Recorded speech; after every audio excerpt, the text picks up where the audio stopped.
Hi, everybody. I hope you did or found the last chapter not too challenging. This is the beginning of our final unit in AP Physics 1, which deals with electrostatics and DC circuits. So it's a portion of chapter 15 and all of chapters 17 and 18. But first of all, just a quick introduction with electrostatics, and we're doing chapter 15 just in this lecture. What's electric charge? Most of you know the standard model of the atom, in which case you've got the nucleus with protons and neutrons, and you got the electrons zooming around the outside. An intrinsic property of protons and electrons is that they have electric charge. Proton has a positive charge, and electron has an equal but opposite negative charge. Only electrons can be removed or added to an atom by non-nuclear or low-energy events. So when we say we charge something, we're just adding or removing electrons. We're not affecting the nucleus at all unless we're involving much higher atomic energies than most. One of the questions I always get asked is, why do we define the electron as negative and the proton as positive? Couldn't we define the proton as positive and the proton is negative and the electron is positive? The answer is, you betcha. It's an arbitrary choice that we've arbitrarily assigned those two values to those two things. Properties. We already talked about the fact that the proton's positive, electron's negative. The metric unit for measuring charge, if you haven't seen it before, is the coulomb. 1 coulomb is a very large number, 6.25 times 10 to the 18 charges. And you might say, well, why do we use a coulomb? In a lot of ways, a coulomb is to charge what a mole is to mass. Remember Avogadro's number? 1 mole is 6.02 times 10 to the 23rd atoms or molecules or things. The same thing's true here. It's very difficult in chemistry to work with individual atoms or molecules. Instead, we work with moles of them, which is easy to mass out. The same thing's true with charges. We rarely work with the charge of 1 electron or 1 proton, but we can work with large groups of them conveniently. You might ask, well, why is this a convenient number? Unfortunately, that goes a little bit beyond this course, but we get to magnetism, and we'll come up a little bit in current. It's actually magnetism that defines where this number comes from. So, the smallest amount of charge that you can possibly have is 1 part of a coulomb, or 1 out of this many charges. So this is the smallest amount of charge you can have. This is the charge on an electron, if you put a negative sign in front. This is also the amount of charge on a proton, if you put a positive in front, both measured in coulombs. Which number should you memorize? The number of charges in a coulomb, or the charge on 1 electron or 1 proton? The answer is, this is the much more useful number. Rarely do you ever use this number at all, but you'll see this number on the AP formula sheet. All electric charge occurs as integer multiples of this elementary charge E, this 1.6 times 10 negative 19th coulombs. How many electrons are there in 1 coulomb negative charge? Could you get Coulomb's number if you had to? The answer is you could. 1 coulomb divided by the charge on 1 electron gives you that 6.25 times 10 to the 18th electrons that are in 1 coulomb. Just a quick reminder on this one. If you've got 2 electrically charged objects, a positive and negative, they attract each other. If you've got 2 negative charges, they repel. If you've got 2 positive charges, they also repel. And so you get kind of fun things. It's possible to transfer electric charge from one object to another. It's usually, again, the electrons that are transferred. The body that gains electrons acquires an excess of negative charge. We say it's negative. And the body that loses electrons, we say becomes positive. The picture over here on the side is Thales, a Greek scientist back in 600 BC. Notice that amber, here's the Greek for amber, rubbed on wool could pick up pieces of lint or feathers. And you can see it here in this commemorative stamp. If you can read a little bit of Greek, this is lambda, L, epsilon, E, kappa, C, tau, rho, O. You should actually see the basis of our word electron in here. That's eta, also pronounced the same way. So electron is where we get the word, is actually literally from the Greek word for amber, which is fossilized tree resin.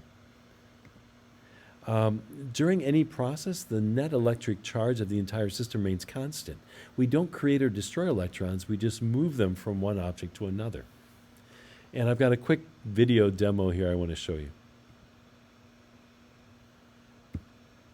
Hi everybody. Take a quick look at this. This is a piece of PVC, just normal pipe that you would have in homes. And this is Fluffy. Fluffy's a rabbit fur that's been with Concordia since forever. It turns out most polymers, plastic polymers, have a greater affinity for electrons, or would like to steal electrons from most other materials. In this case, Fluffy's fur tends to lose electrons fairly easily. So what's happening as I'm rubbing these together? The electrons are being stolen by the PVC pipe, and the PVC pipe is becoming very negative, and Fluffy is becoming very, very positive. We're just stealing electrons from the fur and transferring it to the plastic.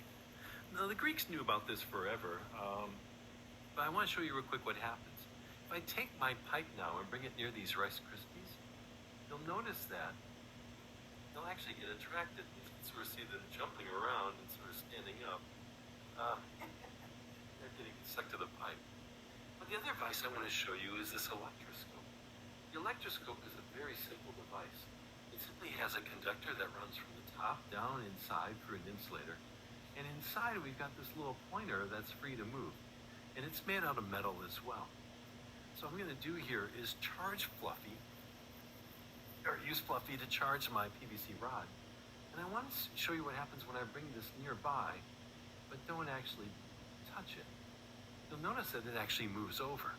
Now what's going on here? Remember, the PVC pipe is negative, has excess electrons. Inside this conductor, a conductor means charge is able to move freely. The electrons in here are being repelled downward into this needle and this portion down here. And because like charges repel, the needle gets pushed over, and this top part becomes positive. We induce a charge separation inside the metal. Now, if I take away the PVC pipe, notice it goes back down to zero. That induced charge, the positive charge I had here, the negative charge I had here, recombine and it ends up overall neutral. On the other hand, if I bring it close by and actually touch it,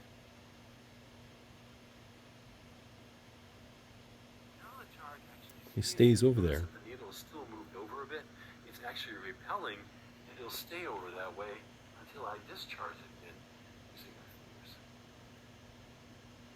There's one other thing I want to show you real quick. I don't know if it's going to work. My room might be too humid. Let me charge the PVC pipe again.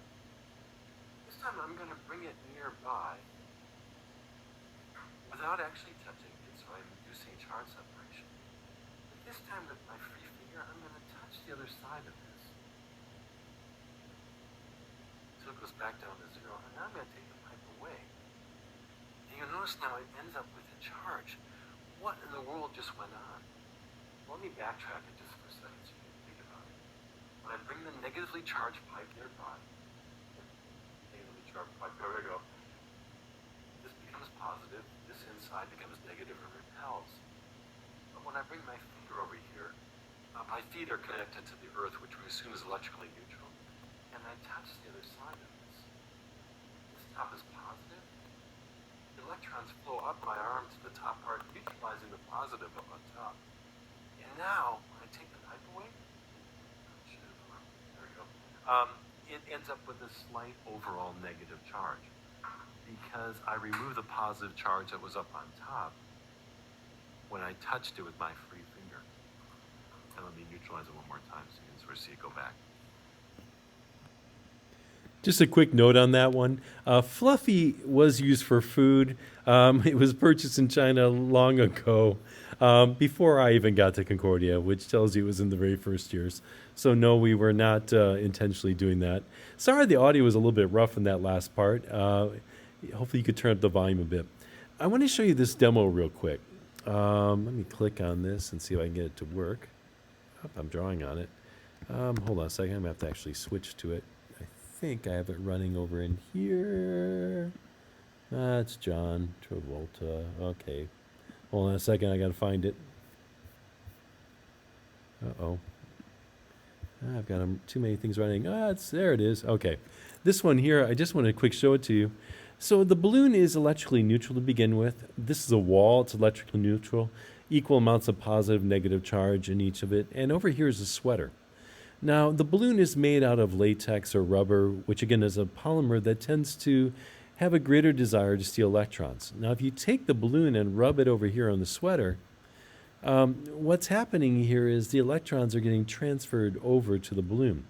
If I let the balloon go, notice that it gets attracted over to the sweater quite well. Why? Because I've got opposite charges. Did I make any charge? Nope. I just stole the electrons from the sweater and put them on the balloon. Now, is the balloon attracted to the neutral wall shown on the right?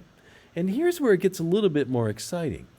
You might say, no. You got to have opposite charges to have attraction.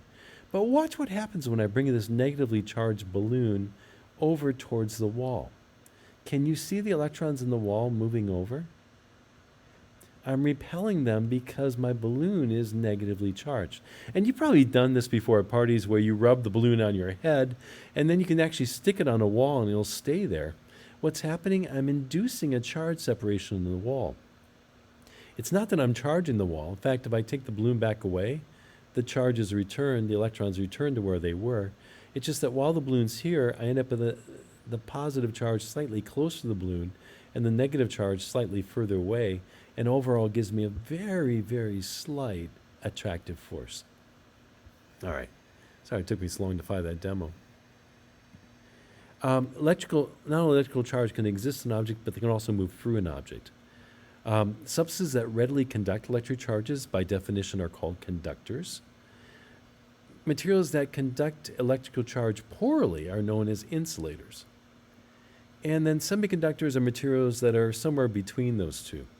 Where do you find these different things on the periodic table? Well, you might remember your metals are in this region right up to here. These are all metals. These are all conductors. Where are your insulators? They're over in here. These are your insulators, things that do not conduct charge. And along this yellow stair step, sorry I bore on you, should have really been in the stair step.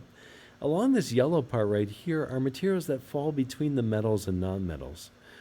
These are the semiconducting materials. And these are the ones that can sometimes be conductors, sometimes not conductors. In fact, the computer you're watching this on is using silicon, and it's using its properties as a semiconductor to switch on and off, and that's how you get logical gates inside of a computer. Charging by contact and induction. We showed it before in the video there. If I actually touch the charge rod to the conductor, electrons will actually, since they repel each other, will get off of here and move on to here. And then later, if I move the rod away, the electrons will spread out. Why? Because they repel each other. They want to try to get as far away from each other as they possibly can. This is on an insulator stand, so they can't return to the earth. You can also have by induction, and this is what I showed you later in that video. You bring the negatively rod charged nearby a conductor. In this case, it's just a sphere. I end up with repelling the electrons to the far side. This side becomes positively charged, deficit of electrons. And now if I connect a wire here, this is the symbol for connecting it to the earth or to ground. We always assume that the earth is, as I mentioned in the video, neutral. What happens? The extra electrons flow down this wire to the ground. And then if I disconnect the wire before I remove this, I'll end up just with positive charge left on this thing here. And this is charging by induction. Here's some quick little GIFs that I made just to sort of, sorry, not one more slide yet. Here again, we actually did charging by induction when we brought the balloon nearby the wall, although in this case, this is a positively charged object. What happens inside the insulator? The electrons will spend more time in each one of these molecules closer to this positively charged object. We induce a charge separation. Here's two conductors. Bring a negatively charged balloon nearby. The closest sphere becomes positive metal sphere. The far one becomes negative. If I separate these two now while this thing is still here, I'll end up with negative charge on this one, positive charge on this one. Here's the gifts I was talking about. Oh, sorry. Bringing a charge nearby the metal conductor, then connecting a wire leaves it positive. Sort of kind of visualize it. No, it's not. It doesn't take a while. This happens instantaneously as soon as you bring the rod here. But I still like the animation. And then if you've got two conductors, no, it doesn't quick separate in each one, but what it does do is this as you separate them apart. I induce charge, separate them apart so they can't return, and then after I spread them apart, it spreads uniformly throughout them. Practical example. This one mystified doctors for the longest time. When TV monitors were first introduced into operating rooms, the infection rate, post-op infection rate, went up tremendously. And it was baffling. Why? Because everything in the operating room was sterilized, wiped down before the operation, and they couldn't figure out what in the world would be causing a greater infection now that they introduced these monitors. Now, I should explain, these are CRT, cathode ray tubes, not flat screen TVs. Flat screen TVs wouldn't have caused this problem. But for those of you who know, cathode ray tubes use high voltage to actually accelerate electrons to make them hit the phosphorus in the screen to light up. And it caused an interesting problem. What happened? The front of the screen is very positive. Any dust particles in the room, including any kind of spray, I shouldn't say spray, any kind of particles that might have been in contact with non-sterilized objects, would get polarized, where the negative side would get, the electrons would go to this side, dust particle, and they'd get attracted to the screen, and the screen would get coated with dust. Now, that in itself is not a horrible thing. But what happened oftentimes during the surgery is the surgeon would point out something with their finger on the screen. Now, what happened when the surgeon would bring their finger near the screen? It also would get polarized. Why? Because of the positive front end of the glass screen, electrons would rush up the surgeon's finger towards their tip. And now these dust particles that were sitting there, which had positive charges on this side, would suddenly get attracted to the surgeon's finger and hop off the screen and fly over to the surgeon's fingers. And now these unsterilized bits of dust, which could be carrying bacteria, were on the surgeon's hands. And now if they reached inside the patient, of course you've got a problem. Charging by contact, I just want to quick show you this one. What would happen, and I'm going to just do blue. Hold on, let me change colors. Let's assume that this thing is actually positively charged. Let me change it to red. Red looks more positive. So I've got two metal spheres on insulating stands, and this one starts out with 6 positive charges distributed throughout it. What happens when I put it in contact with this? These positive charges, or deficits of electrons, want to repel each other. And what's going to happen? These are going to very quickly spread out when you have them in contact, so that you'll just end up with 3 of them on each one of these. What happens when you separate them again? Those 3 positive charges are going to try to get as far away from each other as possible, and they'll spread themselves out on these 3, or on the spheres. 3 charges on each. Here's a checkpoint question real quick.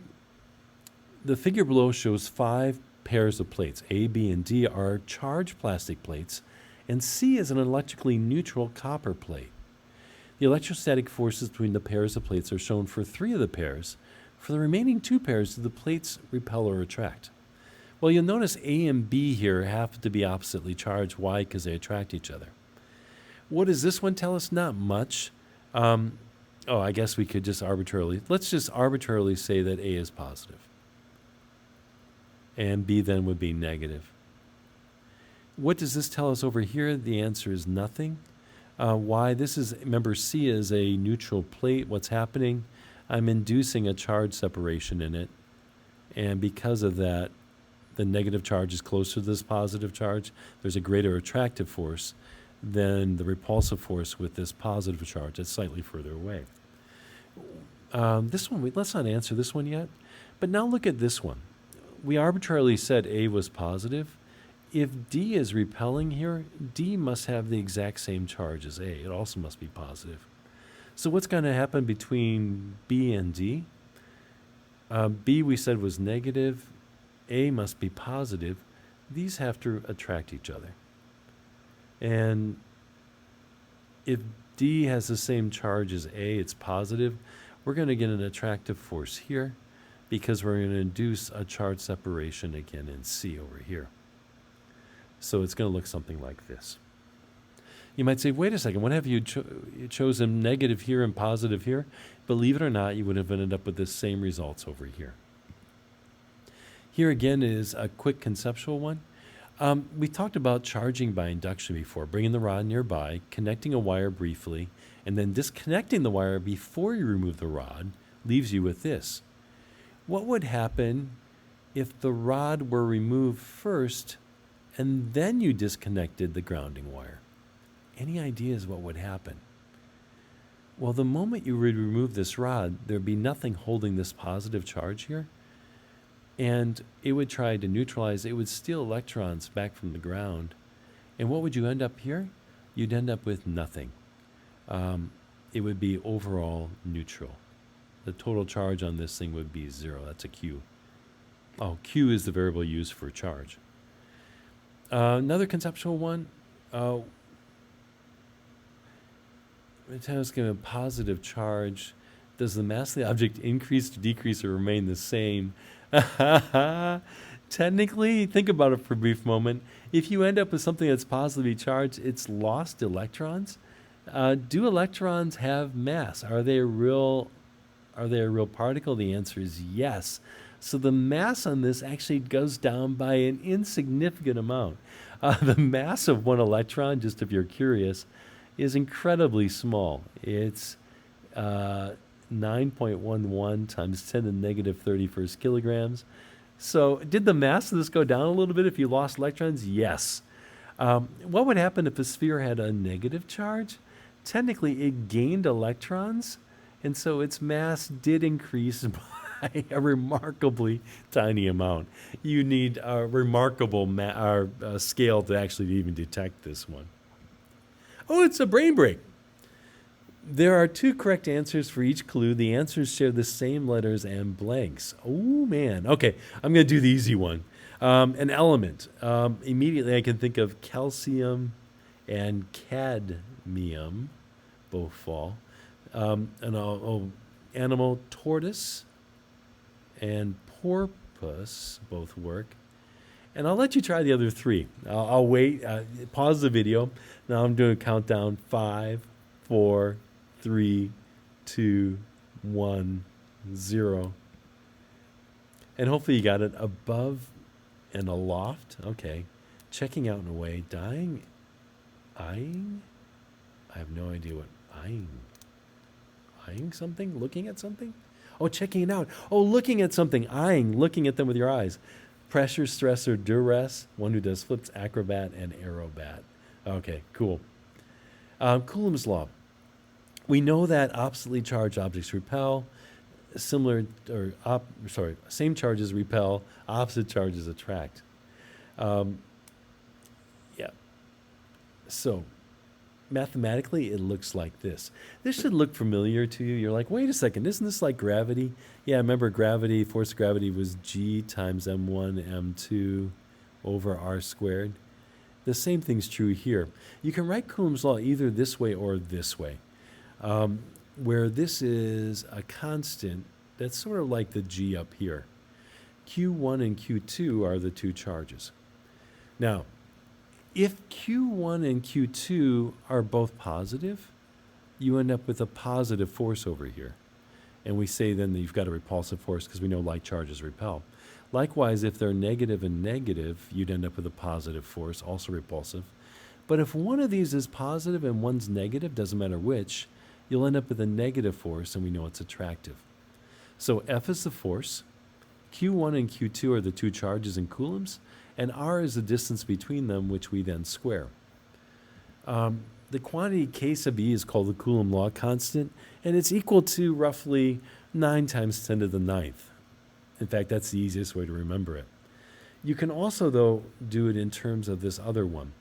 This other quantity here is called epsilon naught, and it's actually a more fundamental unit. And so you'll see me using this equation a lot. This one works. This is the one your book uses most of the time, but this one's actually a little bit nicer. Epsilon naught is called the permittivity constant, and it actually is used in a bunch of different equations. And it's equal to 8.85 times 10 to the minus 12. And yes, if you do 1 over 4 pi epsilon naught, it is equal to k sub e. So if you take 1 divided by 4 pi times this number, it gives you this number. Which equation should you use? The answer is, well, whichever one you like. Coulomb's law, just real quick, let me show you the demo on this one. You can see here in this case, I've got the blue object has a negative charge, the red object has a positive charge. If I slide them together, what happens?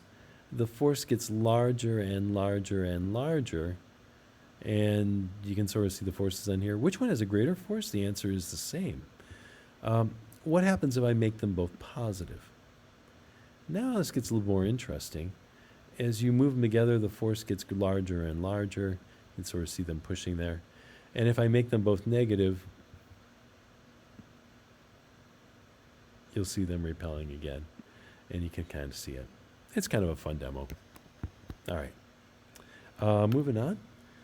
Quick check on this one. Just a quick reminder. I've got a 3 Coulomb charge and a 2 Coulomb charge. Which one of these has a greater force acting on it? The 3 or the 2 Coulomb? The answer is, hopefully you saw it from the demo, is they're absolutely the same. And if you calculated it, it would just, yeah, they're exactly the same. It's Newton's third law. Force on A is equal, force of A and B is equal to force of B on A. What direction is the net force on the positive 3 Coulomb charge? How would you solve this one? And just real quick in passing, what's happening here, these two are repelling. The repulsive force on this charge due to this charge would be upward. The repulsive force due to this one is this way. What's the resultant of that?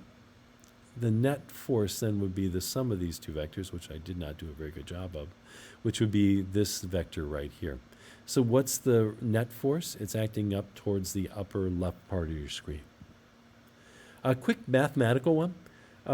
In the Bohr model of the hydrogen atom, the electron is in orbit around the nuclear proton, just one proton there, at a radius of that, as the figure shows. If the mass of the electron is that, determine the speed of the electron, assuming a circular orbit. In this case, we assume the circular force is equal to the electrostatic force, which I wrote as F sub E. Plugging in our numbers, remember centripetal force, mass times centripetal acceleration, equals the electrostatic force. I'm going to use this form of the equation. Plugging in our numbers, here's our mass.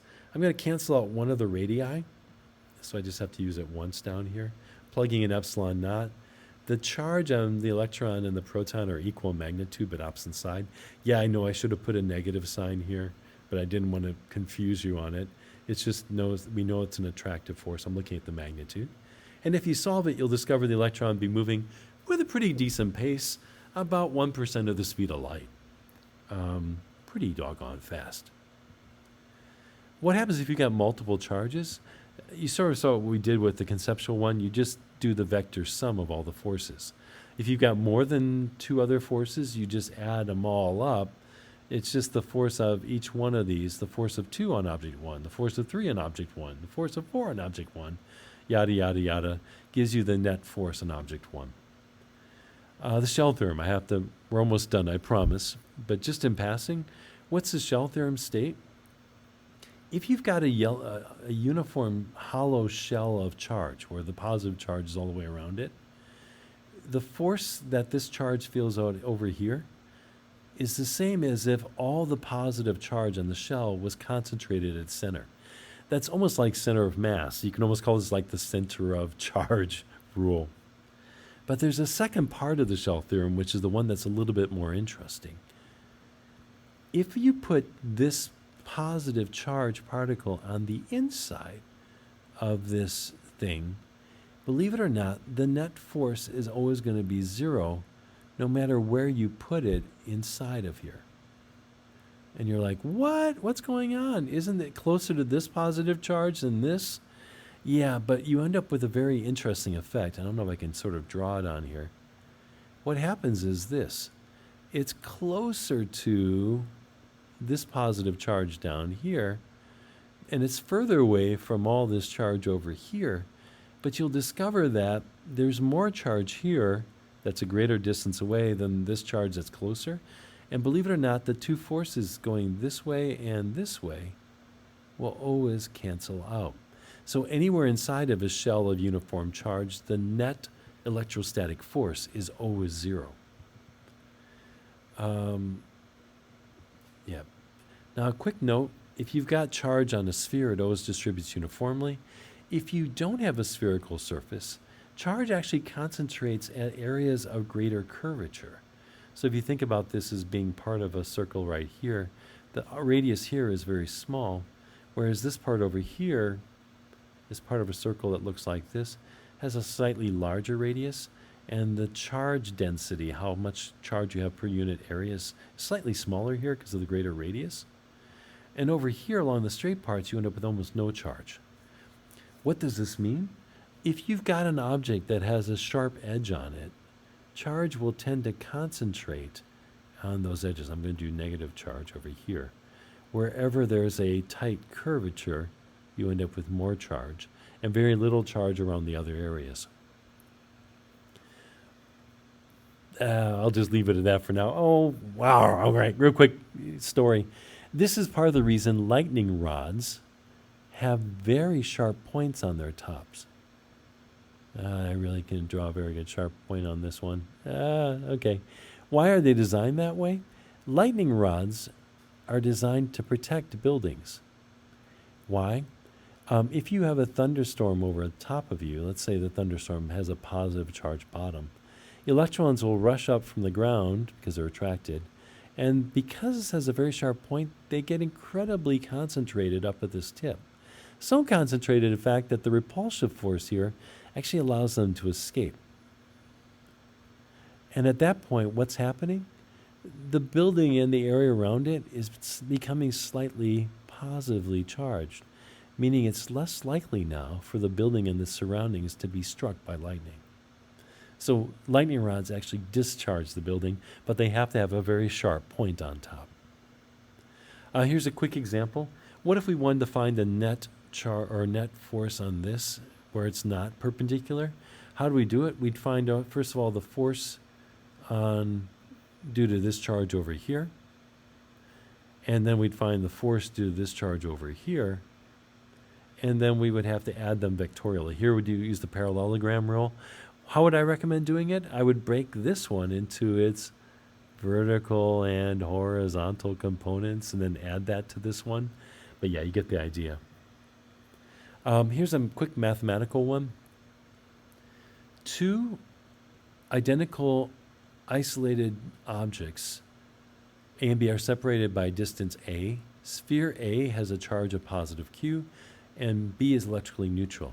Initially, there's no force between the spheres. Assume that there's no induced charge. In other words, we don't end up with negative here and positive here. They're far enough away. Assume the spheres are connected for a moment by a conducting wire that's thin enough so any net charge is negligible. What's the electrostatic force between the spheres after the wire is removed? So we connect it with a wire. After we do that, what's going to happen? If these two spheres are identical in size, they'll each have half of the charge that this one had initially. So what's going to be the force? Just plugging in our numbers, Q1 and Q2 are going to be Q over 2 and Q over 2.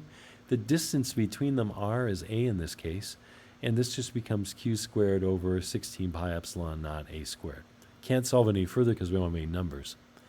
Next, suppose that we briefly connect this to ground, the bottom one.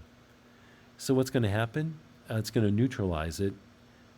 Charge is going to flow up here to get rid of the positive charge. And now I end up with this charge is 0 and this is that. What's the electrostatic force now between these two spheres? The answer is 0. Why? Because we know there's no induced charge on the negative or on the neutral one over here. Finally, I just want to end this lecture with number 15 from your homework. What's going on here?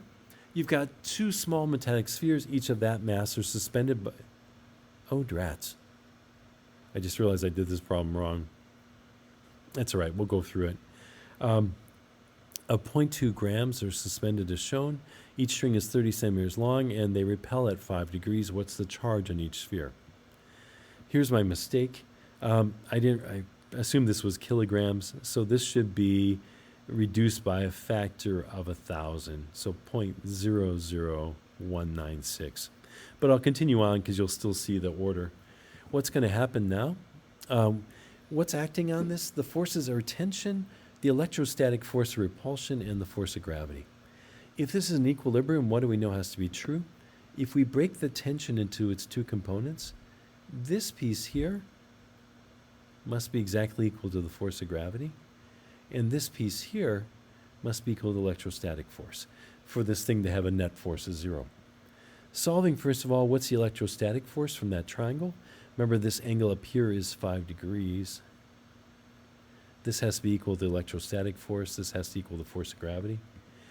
And I get that. Please realize it's off by a factor of 1,000 because this is off by a factor of 1,000. And now I can plug that into this. But I need to know what my distance between these two spheres are. What is this distance between here? Well, if you look at one of these, if you make it into a triangle, I'll go backwards here just so I don't make up too much of a mess. We know the length of the string is 30 centimeters. And we're looking for this distance here. We know this angle is 5 degrees. We can quick use sine and discover that x is that many meters. So now I can plug it in. We end up with this. Again, this is off by a factor of 1,000 equals this. And we can solve for the charge and we get that. Hold on a second.